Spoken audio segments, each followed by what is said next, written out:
Hi, I'm Anthony Originello, CEO of the Chartered Professionals in Human Resources for BC and Yukon. We represent more than 8,000 members, and as the organization dedicated to advancing the HR profession through education, advocacy, awareness, professional development, as well as our recognized and impactful CPHR designation, we are proud to be a sponsor of this show. We have been the voice of the HR profession since 1942. Learn more about us at cphrbc.ca. In this edition of Careers That Matter, I'm joined by Mukhtar Latif of the Pomegranate Housing Consultancy. Mukhtar, welcome. Thank you. What is the Pomegranate Housing Consultancy and what is your job? My job is Pomegranate Housing Consultancy is a development consultancy. So it's been working over the last 7 years to help non-profits work to build at scale. One of the things I found when coming to Canada was that we weren't really building affordable housing at scale. It was very project by project delivery, when I left the city, my job really I felt was to see how we could both encourage non-profits to think about how they could leverage their assets and build more homes, but also work with the province and the federal government to see how they could change some of the ecosystem so that it allows people, the non-profits to build up their capacity. So that's what I've been working on over the last 7 years. So are you a one-man operation? Yeah, one man, I love it. And do you work from home? I work from various places, but yeah, home being one of them. I do travel, and because I work in Toronto as well as in Vancouver now. How's business? It's been good. I've been very lucky that I've had very interesting projects that I wanted to work on that make a difference. I've done a lot of development over the years. I was a development director for a number of housing associations in the UK. So was involved with delivery of thousands of homes and really embedded in the development process. But looking at ways to change the system and being innovative has been really something that's been driving my career the last 7 years. Okay, we'll come to your career in a moment, but I'm interested in your role right now, because as a one-person operation, that means you're doing sales, you're looking after the books, you're doing the work, you're bringing other consultants or agents. Like, what's the division of responsibilities that you have? All right. I guess I work collaboratively with a lot of people. So from that perspective, new business comes from word of mouth or from people that I'm working with on other projects. So that's one way that I generate new business. In terms of the bookkeeping, yeah, I've got an accountant and I rely on him to do the work. Although, like you said, there's all the accounting and the paperwork that you got to do behind that. But yeah, no, I seem to juggle that and family life too, so it's a good challenge. You are able to juggle family life. I was going to ask you, how many hours a week are you working? I'd say 24/7, because when it's your own business, you're thinking about it all the time. But there are times where you are able to switch off and enjoy yourself too. So yeah, I'm fortunate I do something that I love. So from that perspective, it doesn't feel like work to me. Right. Well, where did you go to, not elementary school, but because you grew up in England, correct? I did, yeah. Uh-huh. You graduated from school before you go into post-secondary. Right. What did you think that you were going to do at that point before you decided what your professional aspirations would be? I think my dad emigrated from Kashmir back in the late 50s. So I was born in England, and there's always a desire by families from that culture to be a doctor or engineer or professional job, and my dad was great, and parents were fantastic in terms of supporting us through education, because I felt that was the way out. They never had that opportunity when they were younger, so they had to work on the farm and work in factories and whatnot in order to support the family. So I think getting us through education. So I ended up doing chemistry degree Whereabouts? Over in Leicester, Midlands in the UK. Yeah. And it was interesting because I guess I did analytical chemistry, so you break down problems and analyze them and come up with solutions. And that's really something that's been part of how I tend to look at issues as well. So break them down and come up with a solution. I was a rubbish, well, I shouldn't say rubbish, but Yeah. I was a great management consultant because when we were scoping out the work, I was already coming up, well, how can you fix it, as opposed to sitting back and putting a proposal and spending 10 weeks working out how to do it. I was sort of giving the answers in the interview, which wasn't the best of approaches, but no, it's. So where did I go with that? So I did my education in England. I had a family quite young, so that put a pressure on me because I did go into science for a while. I was a chemical analyst for a couple of years, and then ended up being in real estate. I was a realtor working on selling homes. And What constituted the shift? Why? I think science didn't pay that well. Back in the 80s. Right. Yeah, and promotion, you had to wait 2 years before they consider you for promotion. And I had a young family and I needed to move on. You were motivated by your family's financial needs. Exactly, yeah. So you started selling real estate? Well, I was working for a realtor. We were selling homes in the UK and then set up a letting business as well.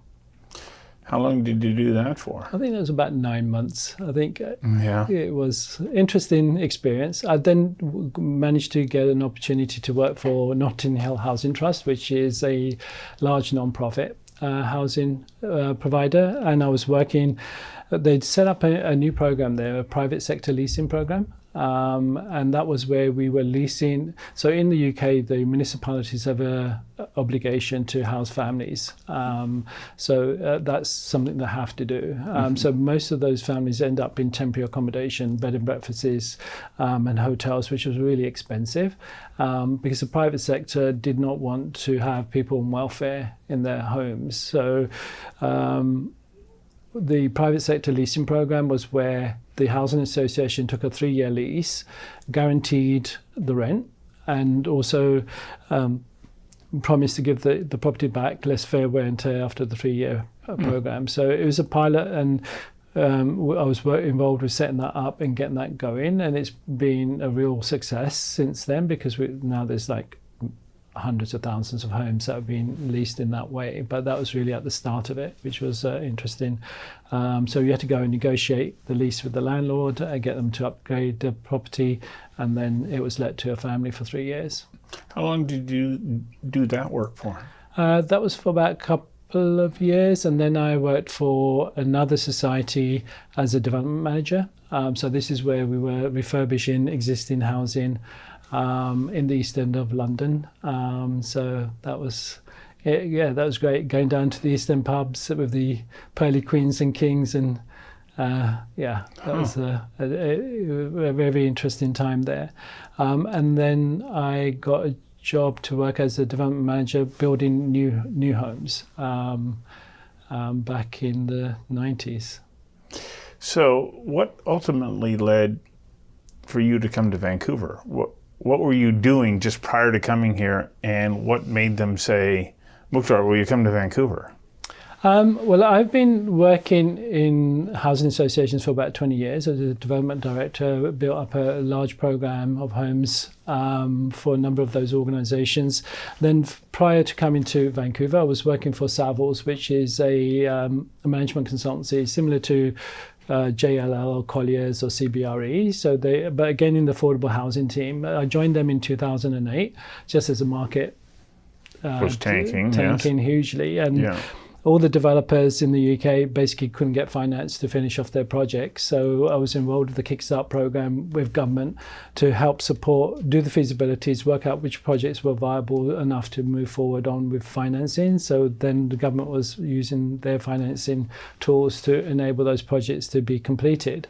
And then the government was also looking at a build to rent program, because in the UK we have majority of the homes being owned by mum and pop landlords, individual investors, which doesn't give any level of certainty to tenants because you never know when you're going to be evicted, and that's not really sustainable. I think only 1% of the housing stock at that time was rented by institutional investors, and there was a much higher proportion in Europe. So they wanted to see how they could attract institutional investors to take up more housing, because then you've got a long-term consistent rental stock available. So the idea was that the buildings that were developed by the projects that we funded under Kickstart, because it was still a recession, developers couldn't sell. So these institutional investors came in, they acquired those properties. Government gave them cheap financing and government guarantees to, again, build confidence in the market. Because when you start something new for the private sector, you have to give them the confidence to get started. And again, that took off, and then government withdrew the government guarantee because now the market was working on its own. So having that public-private experience was something I guess the city was looking for, because they wanted to. Did they find you, or did you find the city of Vancouver? They found me. They sent an email which I ignored initially because I wasn't sure what this was about, and then they followed up, and then went through a number of rounds of interviews, and eventually was offered the position here in Vancouver. And what was that role? That was a chief housing officer sitting for the city. For the city, and that was sitting. So basically, what they had previously was that all the housing components were in different aspects. So you had real estate that was negotiating on the CACs and selling land. You had the housing department looking at the homelessness issue, because we were looking to end homelessness by 2015.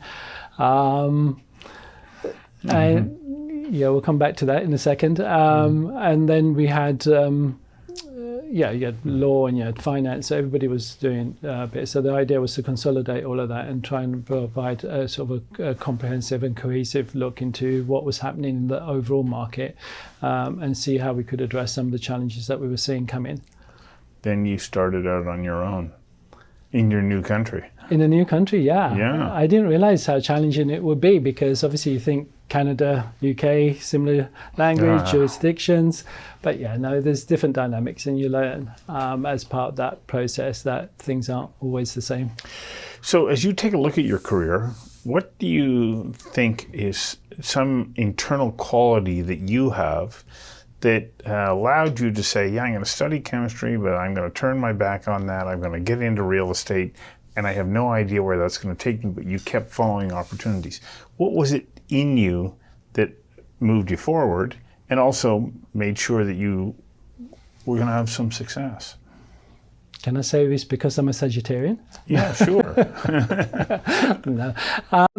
I think maybe it was until I left the city, I guess I didn't really have a moment to reflect. I think when I left the city, I did work for a non-profit that was doing some work over in Africa. And I went over there and because they were working with small communities, with microfinancing enterprises, so that people could stay in the villages as opposed to go to the urban centres. And the idea was that if you make the village strong, then you can keep people there rather than them falling into all sorts of situations when they turn up to the urban centre, and then the village is also left with elders and single people. So that gave me, because you're in a different environment altogether, it gives you moments to reflect. And I guess my dad coming over, like I said, from Kashmir to England, that was a big jump. He came in not speaking the language, not really having anything there, and he made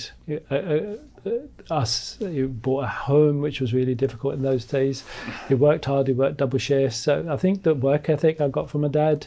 And then I think the fact that I don't know what drives me sometimes, because I know making a difference to people's lives has been something that, like when you see someone on the street and you're thinking that shouldn't be, I think that's really gets me there. So I think that's been a strong driver for me.